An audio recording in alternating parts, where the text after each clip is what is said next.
I wasn't supposed to be home early. The lights were off, and everything was quiet, just the low hum of the fridge in the background. I remember tossing my keys on the table and heading toward my room when I heard something. Faint. Rhythmic. Breathy. The hallway was dim, but his door was slightly ajar. My nephew, Noah, just 19, had moved in 2 months ago. He was always carefree, always shirtless around the house, always smiling like he had no idea how dangerous he looked. But this was different. I should have walked away. I should have turned around, gone to my room, and pretended I heard nothing. But I didn't. Instead, I peeked through the gap in the door. And there he was. Eyes shut, head tilted back, one hand gripped tight over himself. His breathing was uneven, his other hand gripping the sheets. And then, in the middle of it all, he opened his eyes. He saw me. Locked eyes with me. Didn't cover himself. Didn't scream. Just smiled slightly, and whispered, "You can stay, if you want." My heart stopped. My breath caught. For a moment, neither of us moved. That moment? It changed everything. I could have shut the door. I could have walked away. But I didn't. And that's where the story begins. My name is Ethan. I'm 32 years old. A freelance graphic designer, living a quiet, structured life, coffee, deadlines, and silence. That was, until the day my sister called me in a panic. "Ethan, please. Just for a few months. Noah has nowhere else to go." I said yes. Of course I did. He was family. But Noah? Noah was not the kid I remembered. He showed up at my door with a duffel bag over his shoulder, tousled brown hair, sun-kissed skin, and a smirk that lingered a little too long. He was 19, full of life, and completely unaware of how his presence would flip my world upside down. Or maybe, he wasn't so unaware after all. He walked around the apartment shirtless like it was no big deal. Tight joggers, bare feet, messy hair every morning. And then there were the glances. Lingering. Teasing. His hand brushing against mine when we reached for the same mug. His voice lowering when he said things like, "You always smell so good." At first, I laughed it off. Told myself I was overthinking. Told myself it was just harmless youthfulness. But that lie didn't last long. One evening, I was working late in the living room.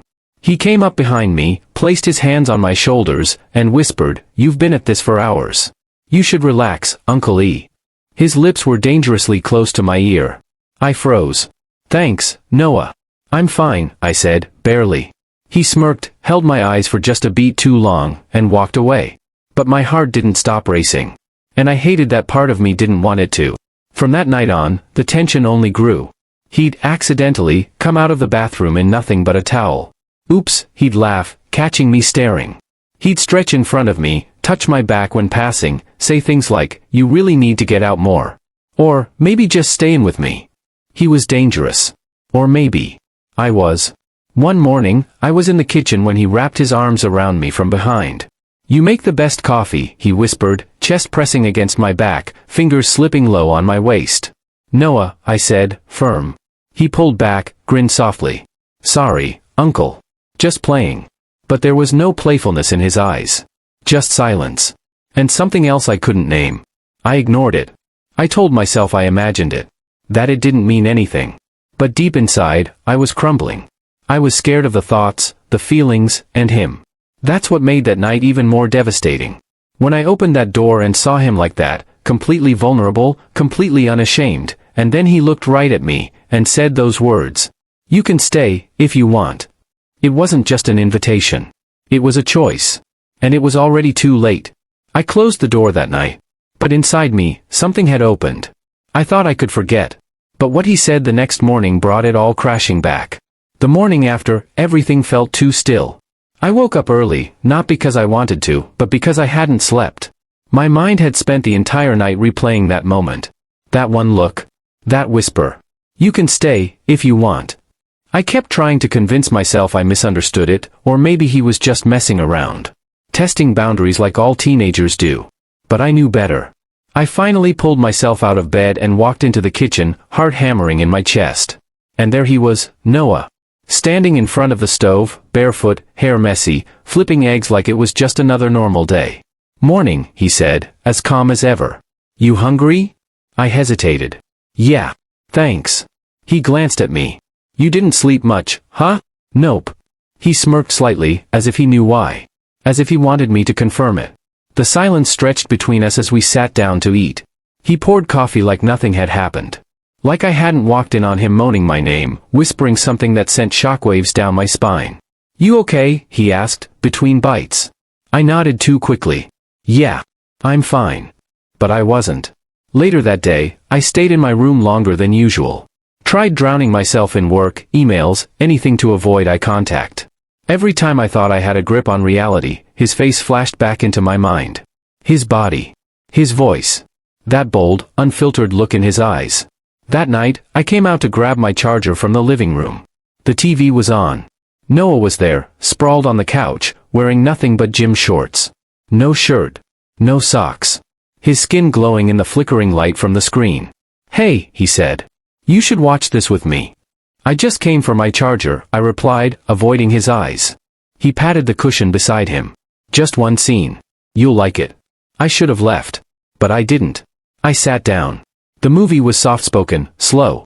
Two characters were talking about love, quiet, buried feelings that never got spoken out loud. One reached for the other's hand on screen. That's when I felt it. Noah's fingers, just brushing against mine on the couch. My pulse jumped. He didn't look at me. Just slowly, like it was the most normal thing in the world, slid his hand over mine. Warm. Calm. Possessive. I looked at him. His face was angled toward the screen, but his eyes shifted, just enough to meet mine. "This okay?" he asked quietly. I should have pulled away. I should have stood up and ended it. But I didn't. Instead, I let it happen. Until it became too real. I stood abruptly. "Noah, this has to stop." He didn't flinch. Didn't get defensive. He just turned his head, and said with quiet calm, "Why?" "Because I'm your uncle," I snapped, stepping back. He sat forward, resting his elbows on his knees. "And you think that's all we are?" I couldn't even speak. "I didn't ask for this," I said finally. He smiled, sad, not sarcastic. Neither did I. Then he stood and walked past me. But just before disappearing down the hallway, he paused, looked back, and said softly, "You didn't move your hand, Ethan. Not until your head caught up to your heart."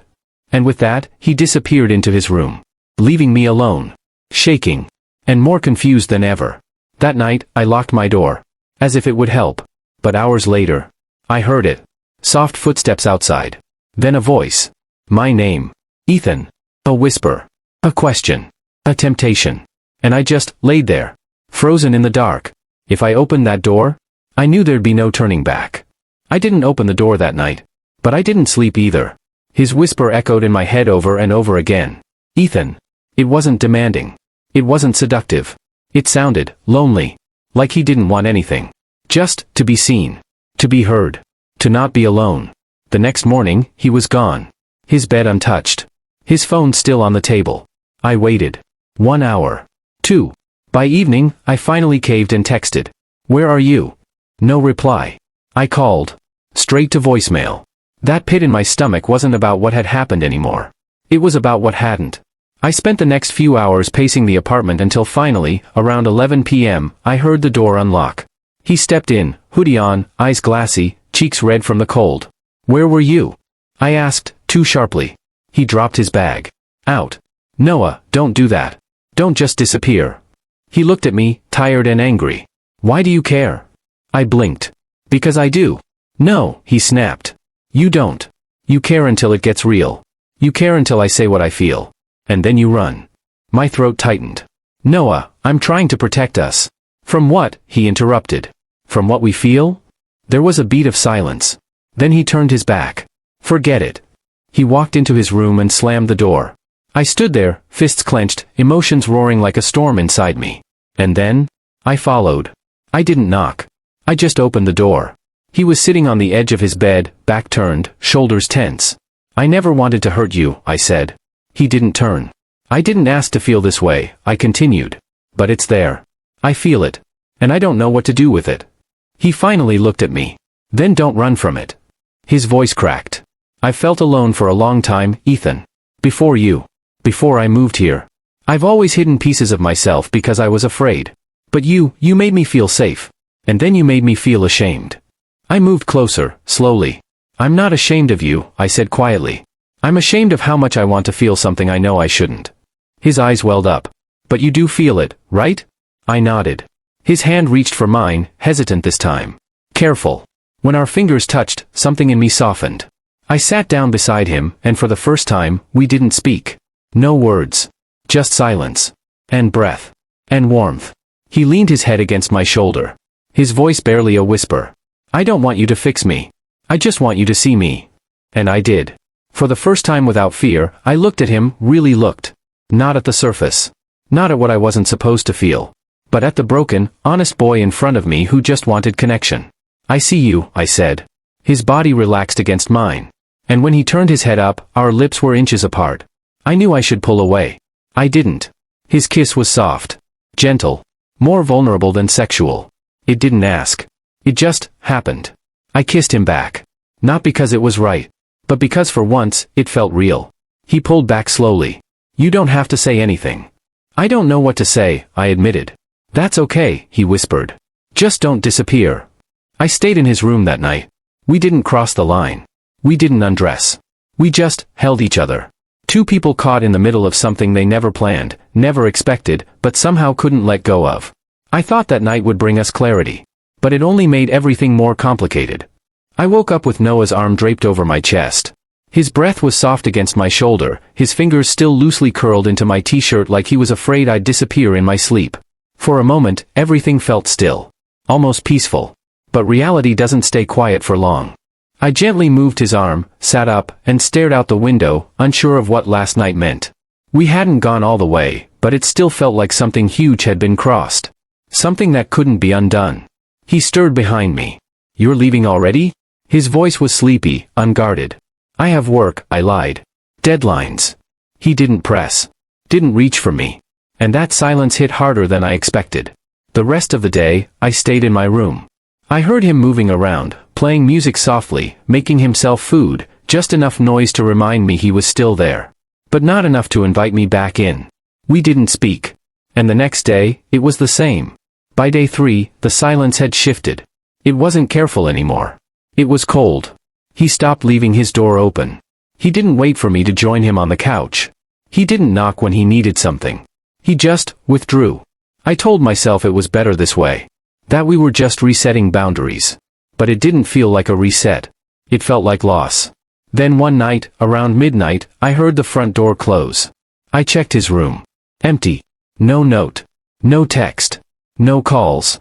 I waited up, pacing, staring at my phone, trying not to let my mind go wild. What if he was drunk? What if something happened? What if he found someone else? Around 2:30 a.m., the lock clicked and the door creaked open. Noah stepped in, cheeks red, lips puffy, hoodie up. He looked at me briefly, eyes glassy, and walked past without a word. Where were you? I asked, blocking the hallway. He kept walking. Out. Noah, talk to me. He stopped. Looked at me like I was a stranger. There's nothing to talk about, Ethan. You made it pretty clear. Clear about what? He scoffed. That you regret all of it. I stepped closer. That's not what You left, he cut in. That morning, you couldn't even look at me. Because I didn't know what to do. I said, voice shaking. Because I was scared. His jaw clenched. You think I'm not? We stared at each other for a long second. Then he looked away. You want space? Fine. I'll give you space. He turned back to his room. I reached for him instinctively. Noah, wait. He pulled away. And for the first time, I saw it. The wall. The one I built between us. Brick by brick. Regret, hesitation, shame. And now? He wasn't going to tear it down again. I stood in the hallway, hand still in the air, heart sinking like I'd just lost something I never even had the right to hold. I thought the worst was over, until I found him crying on the floor 3 nights later. 3 days passed. Noah barely came out of his room. No more humming in the kitchen. No movie nights. No teasing glances or sarcastic jokes. Just silence. I told myself I needed the space, that it was for the best. That the distance would cool everything down. But I couldn't focus on anything. My food tasted like nothing. My work sat unfinished. The apartment, once filled with awkward tension and subtle fire, now felt cold and empty. Until the 3rd night. I heard a noise. Muffled. Soft. Almost like a sob. I got up, heart pounding, and walked to his door. It was slightly open. I pushed it gently. There he was, curled up on the floor, hoodie still on, knees pulled to his chest, face buried in his arms. I froze in the doorway. Noah. He didn't move. Noah, talk to me. His voice came out cracked and shaky. Why did you let me feel like it meant something, if you were just going to disappear? I stepped into the room. My throat tightened. Because I was scared. Of how real it felt. He finally looked up. His eyes were bloodshot. His voice broken. You think I'm not scared too? I knelt down next to him. I didn't want to lose you, I whispered. So I thought pushing you away would protect you. But I was wrong. His eyes searched mine. I miss you, he whispered. I reached out. Gently brushed his hand with mine. I miss you too. We didn't kiss. We didn't say anything else. But that night, I didn't leave his side. I sat on the floor with him. Held him. And for the first time in days, we stopped pretending we didn't care. By morning, something had changed. And neither of us were pretending anymore. By the time I woke up, the room was dim with early morning light. Noah was still asleep, curled toward me, one hand resting against my chest like he had no intention of letting go. I laid there for several minutes, afraid to move. Not because I didn't want to, but because for the first time in weeks, I felt peace. Not excitement. Not guilt. Just quiet. Real. He stirred gently, eyes fluttering open. For a second, he looked confused, like he wasn't sure if last night had actually happened. Then his lips parted slightly. Hey! Hey, I said back, softer than I meant to. He looked at my face, then down at where his hand was, but didn't pull away. You stayed. I couldn't leave, I replied. He sat up, blanket falling slightly from his shoulder. His voice was still groggy, but his tone carried weight. Can we stop pretending this isn't real? I sat up too, resting my elbows on my knees. I don't want to pretend anymore. There was a pause, full, loaded, brave. Then he said it, I love you. The words hit me like a warm punch to the chest. Not because I didn't want to hear them, but because I already knew. Because I felt it too. But saying it? That was different. I turned to him. I've tried so hard to convince myself I didn't. That what I felt was wrong. Temporary. Just loneliness. He said nothing. Just waited. But it's not, I whispered. I love you too. Noah's expression broke, relief crashing through his features like he'd been holding his breath for days. He moved in slowly, pressing his forehead against mine. And then we kissed. It wasn't like the last time, hesitant and fearful. This was slow, steady, open. His hand slid into my hair, mine to his waist. There was no rush. No shame. Just release. We kissed again. And again. Then our hands spoke louder than our mouths. Clothes were removed, not like a scene from a movie, but like two people discovering something they thought they'd never be allowed to touch. Every inch of skin felt like uncharted territory. Every breath felt sacred. Noah looked at me in the dark. Is this okay? I nodded. More than okay. That night, we made love. It wasn't wild or reckless, it was emotional. Every movement was slow, tender, asking for permission. And every time our eyes met, it felt like we were saying the same thing without speaking. I see you. I choose you. I'm not running anymore. We lay there afterward, tangled in blankets and warmth, our chests rising and falling in sync. Noah's voice broke the silence. What happens now? I looked at the ceiling, then at him. Now, we stop hurting ourselves by pretending this is something we can ignore. He nodded, but I could still see worry hiding behind his eyes. Are you scared? He asked. I nodded. Terrified. He squeezed my hand. Me too. But not enough to let you go. We held each other close again. And for the first time since he moved in, I didn't feel lost. I felt like I had finally arrived. But that's the thing about moments of peace. They never last forever. 3 days later, the doorbell rang. I opened the door, and saw the one person who could destroy everything. 3 days passed. 3 days of quiet joy. Of stolen glances over breakfast. Of fingers grazing shoulders in the hallway. Of sleeping in the same bed without fear. We didn't talk about labels. We didn't need to. Whatever it was, it felt like us. And then the doorbell rang. Noah was in the shower. I wiped my hands on a kitchen towel and walked toward the front door, expecting a delivery or maybe a neighbor. But when I opened it, my breath caught.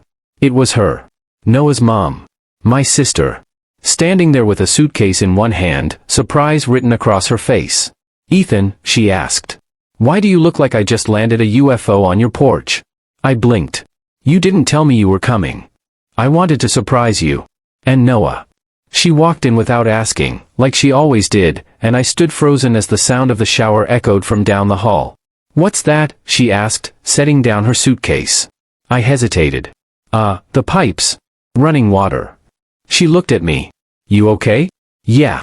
Just tired." The bathroom door opened. Noah stepped out in a towel, his wet hair dripping, mid-laugh, until he saw her. His body froze. Everything froze. Her smile dropped. "What are you doing here?" he asked, voice caught in his throat. "I live here," she said slowly, eyes narrowing. "What are you doing, walking out of the bathroom in a towel at noon?" I jumped in. He just finished showering. We were about to eat. But her eyes flicked between us. Between his damp chest. My flushed face. The silence that followed. Something shifted in her expression. "You're not seriously trying to," she began, voice shaking. "No," I said quickly. "You're wrong." She looked at Noah. "Tell me she's wrong." But Noah didn't speak. He looked at her, his own mother, and then turned to me. And for a moment, I saw him deciding whether to lie, or not. He didn't. "Mom," he said quietly, "you don't want the truth." "Try me," she snapped. "I love him." The words hung in the air like shattered glass. She looked like he had punched her in the stomach. "You're joking. You're confused. You're just a kid." "I'm not a kid," he said calmly. "And I'm not confused." She turned to me, voice cracking. "How could you? He's your nephew." "I never planned this," I said. "We tried to fight it. We tried to ignore it. But feelings don't just vanish because they're inconvenient." "No. You're supposed to protect him." "I did," I said, holding back tears. "I still do." She turned away, speechless. And then, without another word, she picked up her suitcase and left. The door slammed shut behind her. The silence that followed was deafening. Noah walked to the couch and sat down, head in his hands. "I'm sorry," he whispered. I sat beside him. "Don't be. I just ruined everything with her. She would have found out eventually." He looked at me, eyes red. "Do you think we made a mistake?" I paused. Then shook my head. "I think we made a choice." He nodded. "We didn't kiss. We didn't hold hands. We just sat there. Together. Because love isn't always beautiful. Sometimes it's hard. Sometimes it hurts. But if it's real, it's worth it. Would you risk everything for something the world says you shouldn't want? Let me know in the comments.